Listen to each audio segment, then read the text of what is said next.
Good day, folks. 7 First Alert meteorologist Keenan Smith. Starting off with temps in the 30s, feels like temps dipping down into the upper 20s, and it's breezy outside. But the winds are the big story as we move on throughout the day, and ultimately, that's going to lead to perhaps even damaging winds here. We have a couple of sprinkles you can see back out to the west. Not going to be a big deal for us. But here's a look at the wind forecast.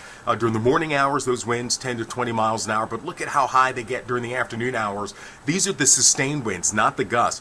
30 to 35 mile an hour sustained winds, and the gusts are 50 to 60 miles an hour. And for that reason, we have a high wind warning that is in effect from 10 o'clock this morning to 7 o'clock tonight. In fact, as we take a look at our power outage index, we have the potential for power outages, down trees, down power lines here for Metro Detroit. Think of this as a thunderstorm, strong thunderstorm winds without the lightning, without the thunder, without the rain, but it could have that type of potential for us. So the wind impact is certainly going to be nudged up into that moderate zone. Power outages are likely. Damage to tree rather. We'll have some flying debris. It'll slow down the drive, especially in some of the communities in the neighborhoods. Garbage cans blown, tree limbs in the roadways. Look for high today near 49 degrees.